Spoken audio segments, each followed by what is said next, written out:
Good morning, everybody. Welcome to today's midweek update. Quiet day in the market. I apologize. Had to go there because, well, today the market is closed, but it does give us great opportunity to dive into our analysis. So let's hop on over to the charts. And as always, I'd like you guys to ask lots of questions. So for those of you that are here with us, just type into the chat. Let me know where you're at. Let me know what questions you guys have.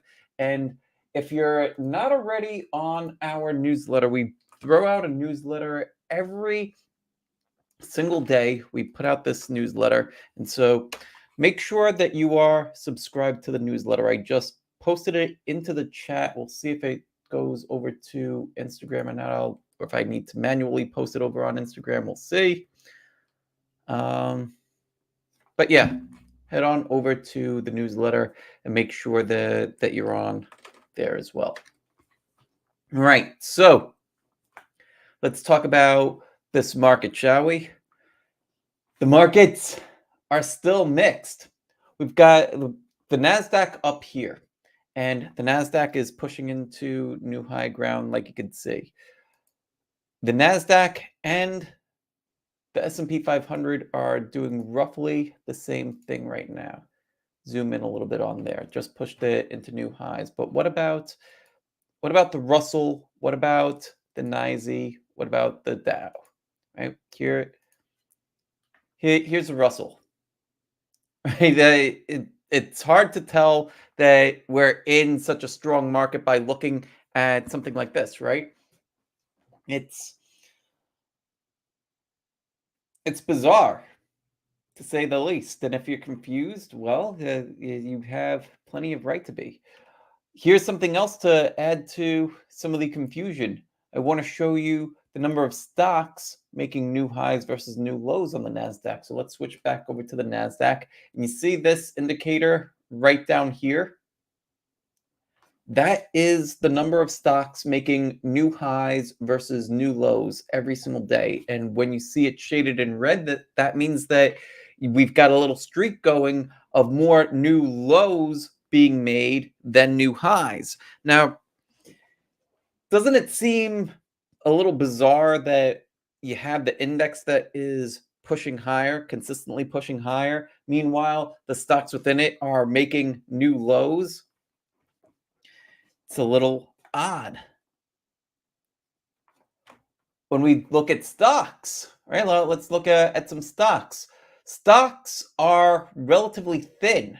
There's a handful of winners. I happen to have one of them up, NVIDIA. I'm in this one. But for the most part, stocks haven't really gone too far.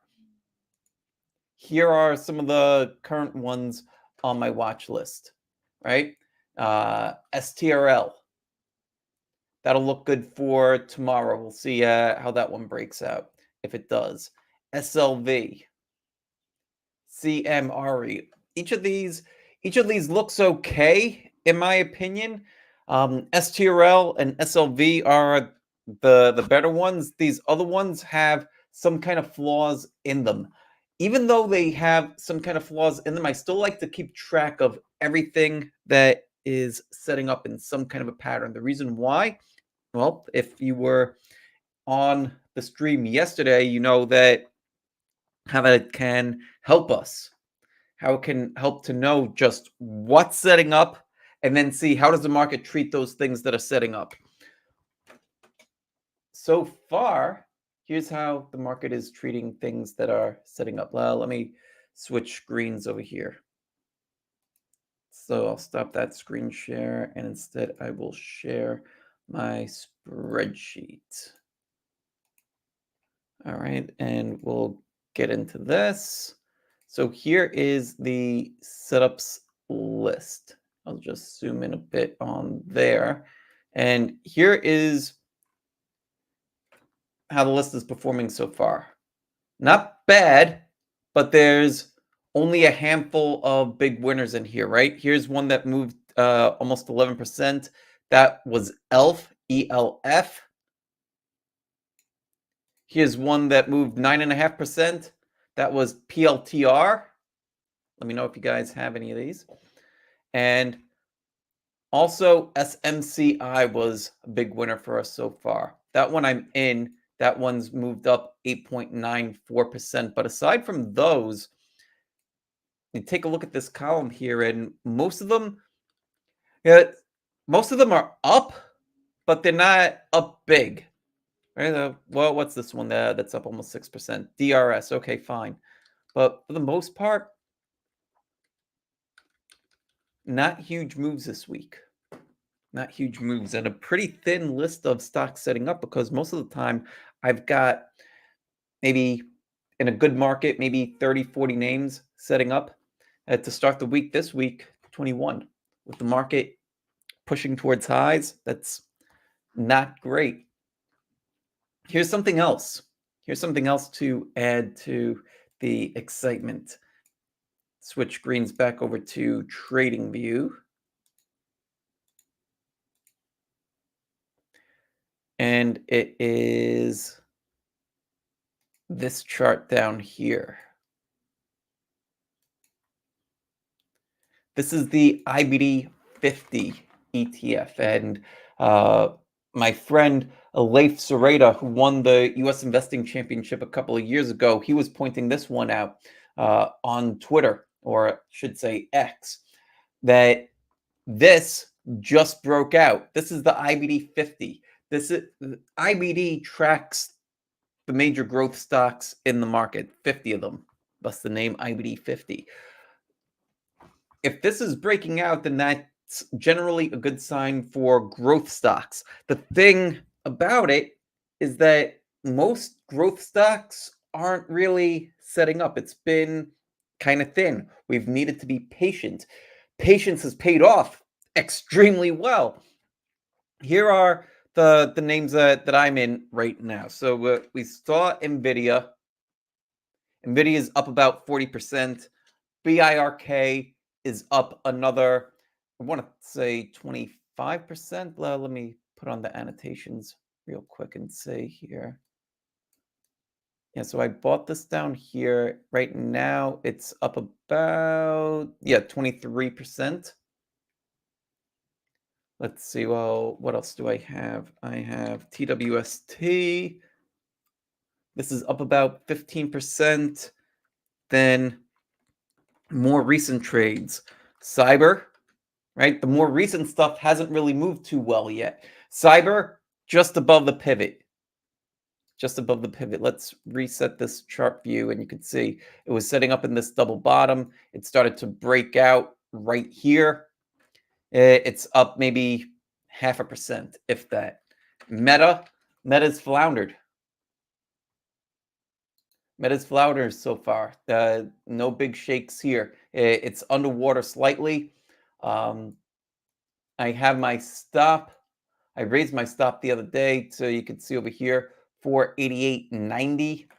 And so if this turns out to be a loser, it'll be a loser of about 3.5%. 3.5%. And that's really the name of the game too, right? But well, the name of the game isn't to have a bunch of losses, but if we do have losses, and we will, to keep those losses as small as possible. And how do we do that? We read the charts, we find where's support, where's resistance, and we place our stop losses below support and raise them when new support levels develop. So that's what I did on this one. By the way, again, if you have questions on any of this stuff, please just type it into the chat. And by the way, too, all these reports, all these ideas go out every single day. They go out in our research program. And so I'm going to put into the chat a link where you could get access to our research program for free for 2 weeks. So click that link. I just put it in, and that will give you free 2-week access. So just put it into the chat on everywhere. Should be going everywhere. Oh, let me put it over here over on Rumble as well. I see a bunch of people watching over on Rumble. You guys, let me know that you're alive. Type into the chat and let me know. Someone over here on Instagram wants to take a look at gold. Let's take a look at gold. All right, silver setting up. What's gold doing?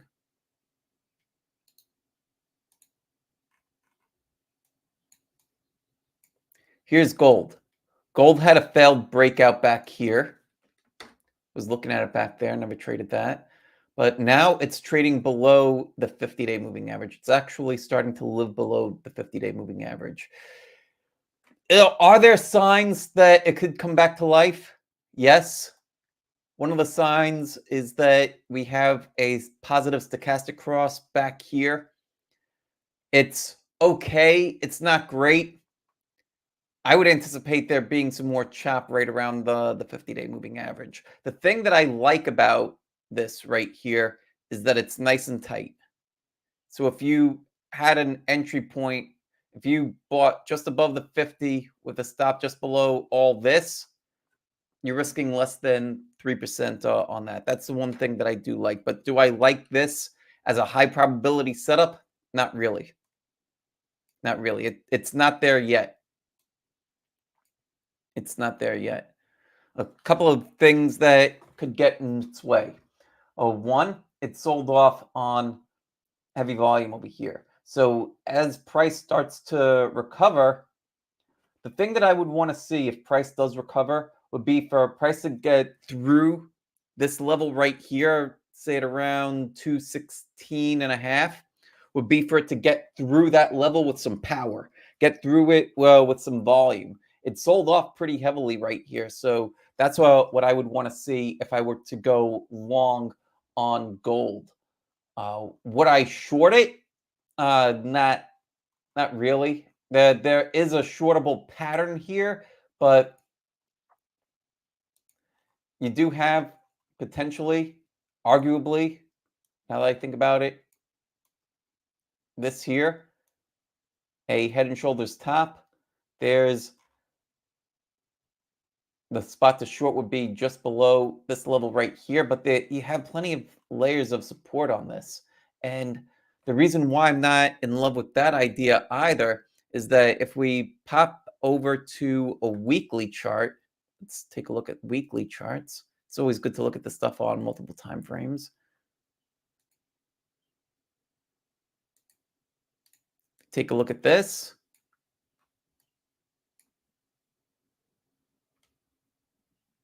Let's see. It's not a terrible idea. But this thing has only run about 15, 20%. You would look for a drop, maybe a retest of the 40-week line, 7%. I don't know. It's the pattern is there. It's just not the type of thing that I typically look to trade.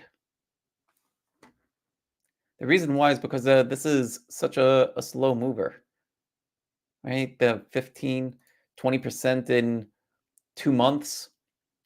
We were able to do that well with Burke and SMCI and NVIDIA a lot quicker than that. The NVIDIA is up almost 50% in 3 weeks. Anyhow,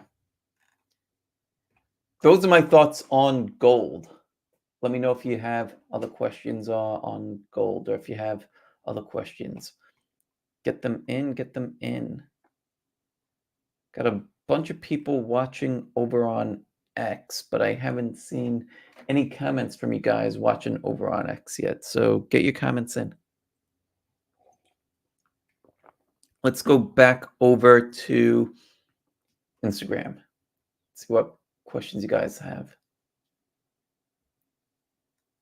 Sayanda, hello.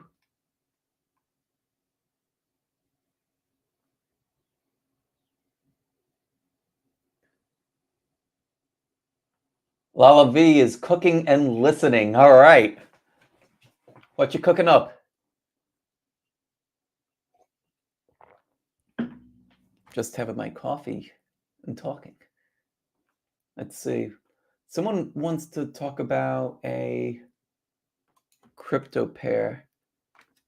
Let's look this up. Let's see what we get. XAU USD. Ah, it's the gold pair. Yeah, it's same thing. Same thing. You look at this. You could use the ETF as a proxy, and it's fine. Now, the thing that I don't like to use as proxies are the Bitcoin or the crypto ETFs. Here's why. So you have, say, IBIT. This thing is all over the place, especially when you start to get down into the daily time frames.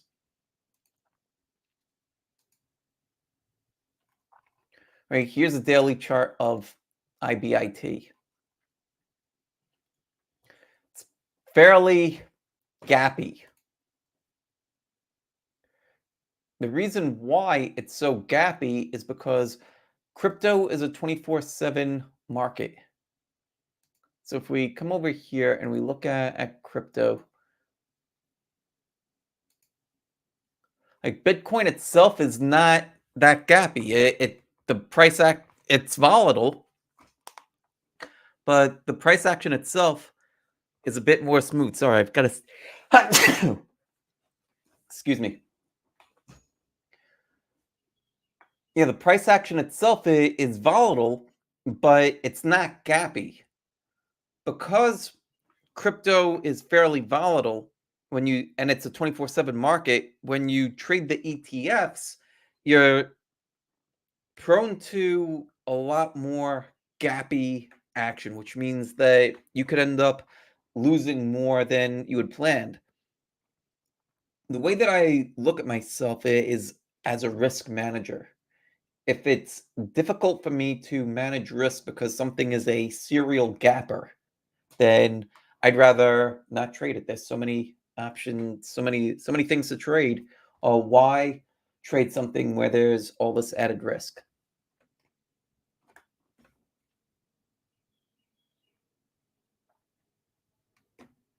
Let's see what other questions you guys have. Questions, get them in.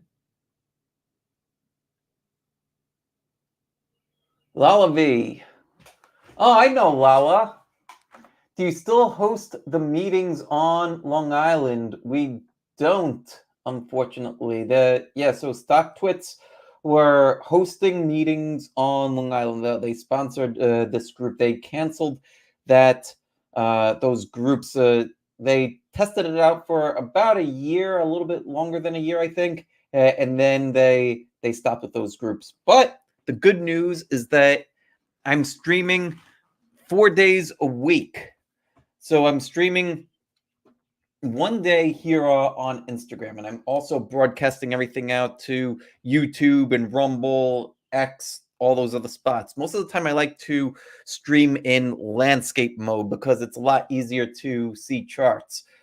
So I'll stream on Wednesdays, this time every single Wednesday over on Instagram and all the other spots. But the other days, Monday, Tuesday, and Friday, I'm broadcasting over onto YouTube and some of the other channels. So make sure that you are following us on YouTube. That's probably the best way to see it. And let me put my YouTube channel down into the description here, and you could make sure that you're following us over on YouTube. I'll put that into the chat as well.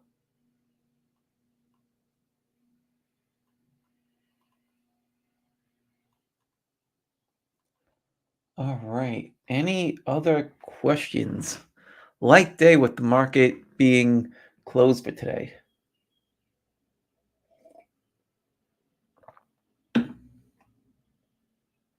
Any other questions?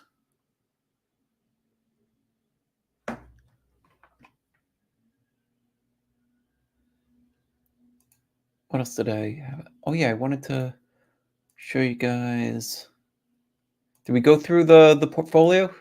We went through the stuff yesterday. Oh yeah, though we looked at Meta. We didn't look at SMCI.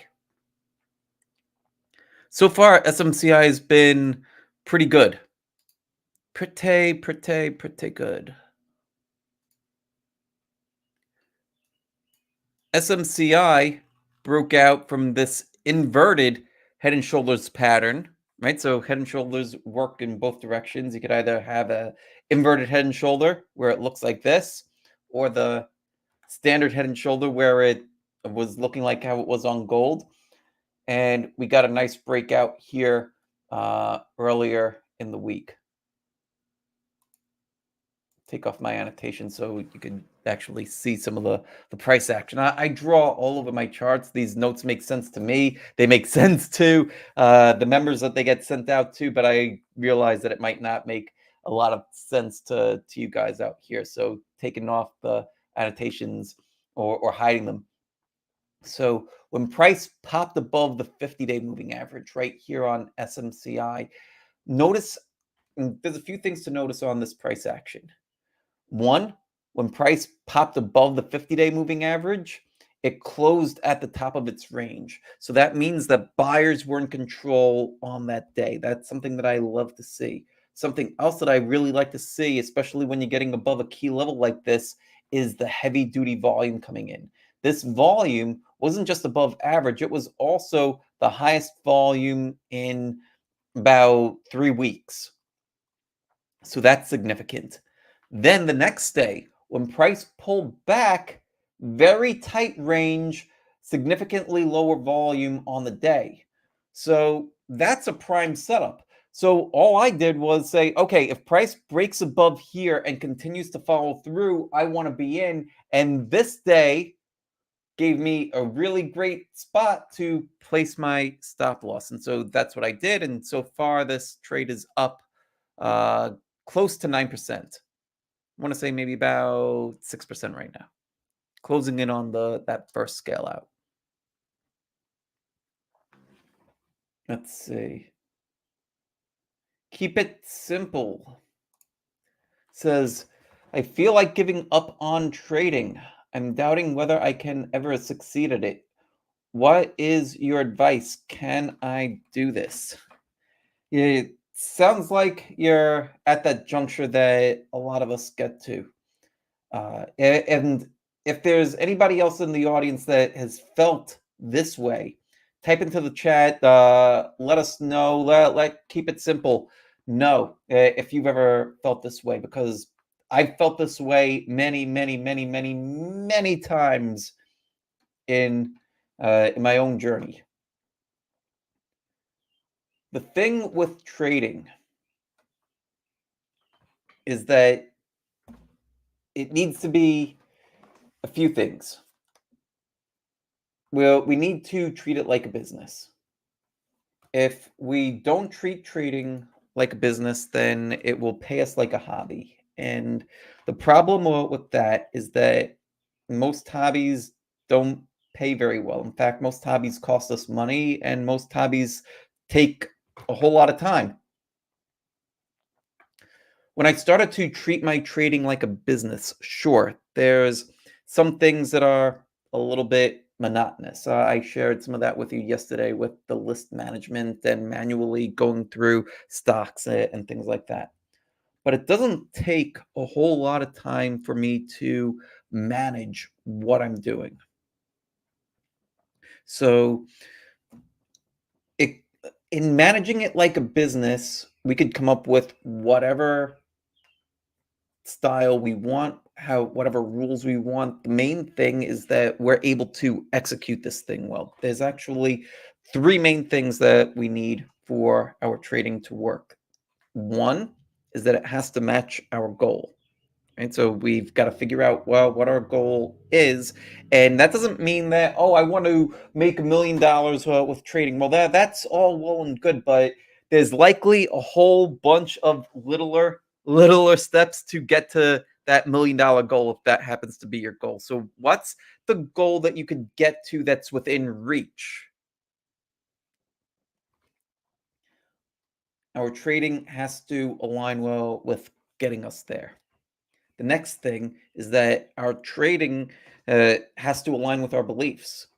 So we need to get clear on what our beliefs are, our trading beliefs, right? So, what do we believe about trading? What do we believe about money? What do we believe about ourselves? Because if those things are just all in our subconscious and we're unaware of them, they're going to wreak havoc on our trading when we try to execute. Because if, let's say, I have this belief that, oh, I don't know if I'm ever going to succeed at this. This is so hard, or maybe the market's out to get me. I don't really believe in myself.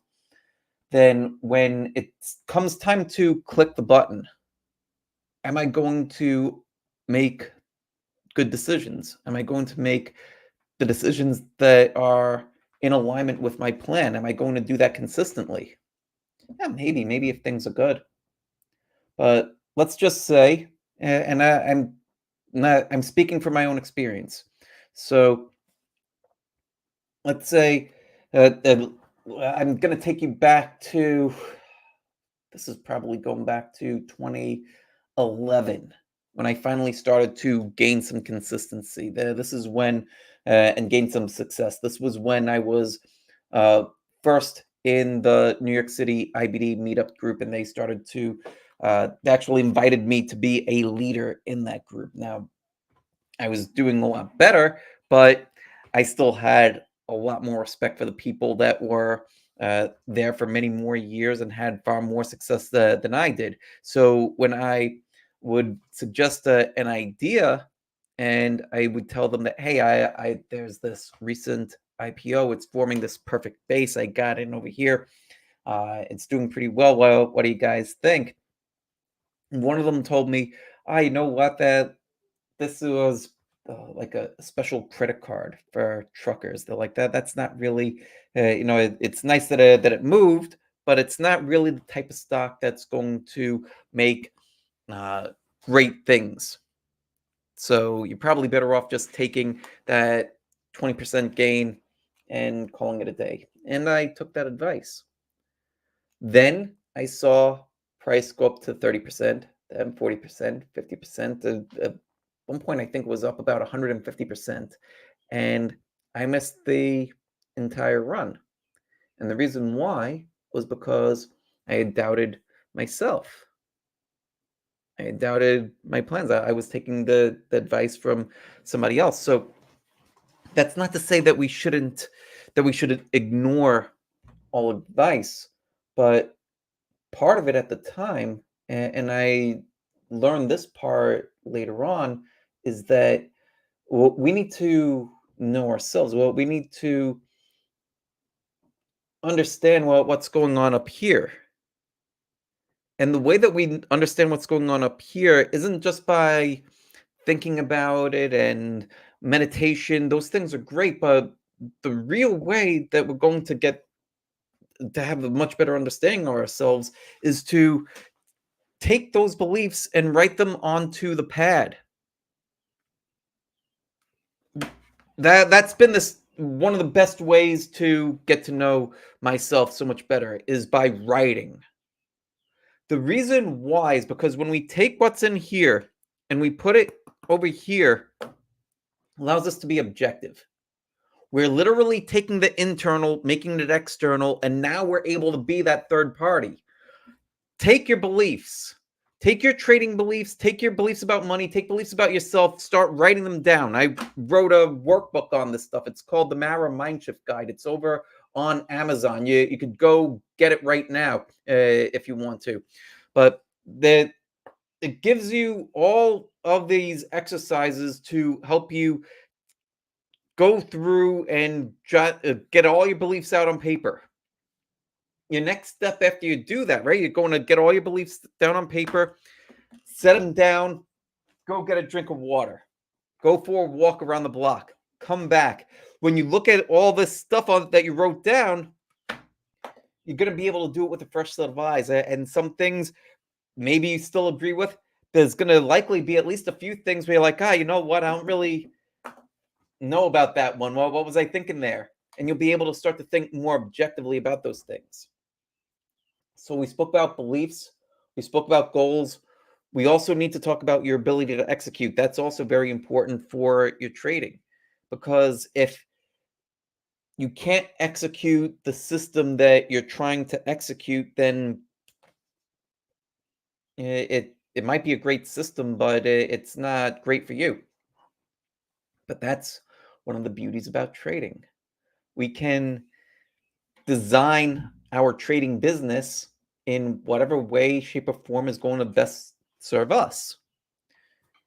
There was a trader by the name of Nicholas Darvis who traded back in the 50s. He was a ballroom dancer, traveled the world. He only looked at the market at night, on the weekend, get the paper. Then he would send a telegram to his broker because there was no internet back then. Would send a telegram to his broker that would say, buy at this price. If price goes up, buy here. If price falls below here, sell. And don't bother me at all during the trading day. I don't want to hear from you. He wrote a book called How I Made $2 Million in the Stock Market. And back in the 50s, that was a lot of money.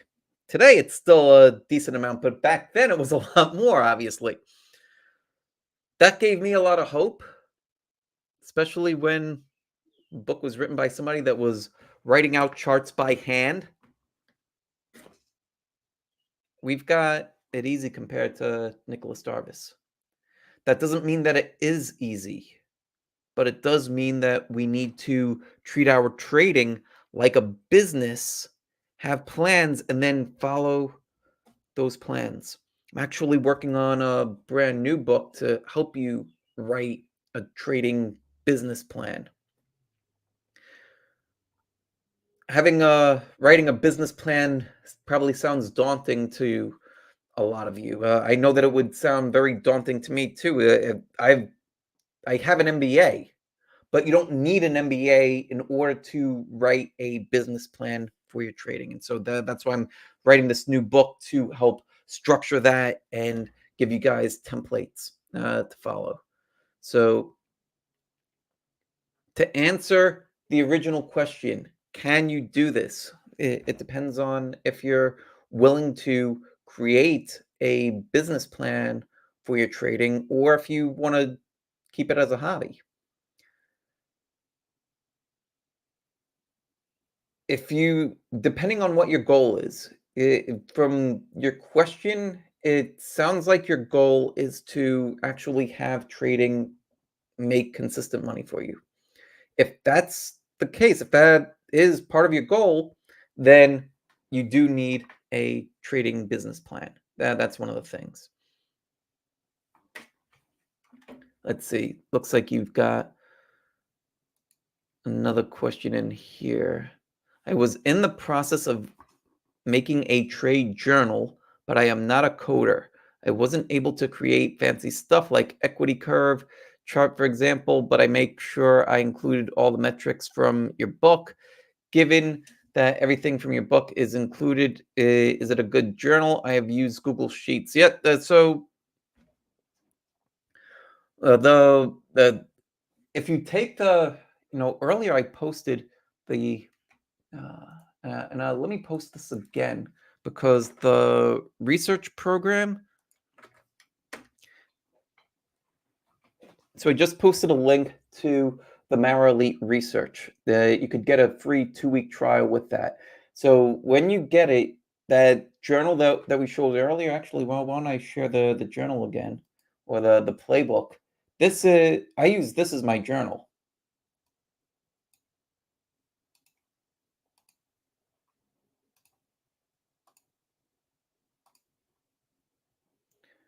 So this Google Sheet that has all my logs, it has the open trades in it, action list, all these columns and everything. This is my journal. So I'll just type everything in here and use this as my trading journal. Now, if you take the trial, you're able to get these sheets, model them. You could come up to file, click make a copy. I encourage all of our members to do this. So that way, if you want a template to follow to build a spreadsheet for yourself, you could just use this, change the numbers, and there you go. and it'll save you a few bucks on buying some kind of software. For those of you that aren't really Excel people, trust me, I get it. Um, well, one of the good pieces of software out there that I also like that some of our other members use as well is this one called Edgewonk. Let me get the Edgewonk link and I'll post that into the chat for you guys. Give me 1 second here. Shout out to my buddy Rolf who created this. So there's Edgewonk, and if you use code MARA, you'll get a discount.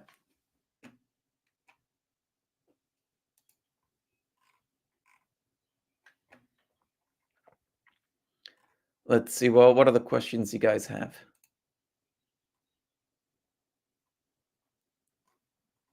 We're a little bit over, so I'm just going to scroll quickly through here, see if there's any last questions in here.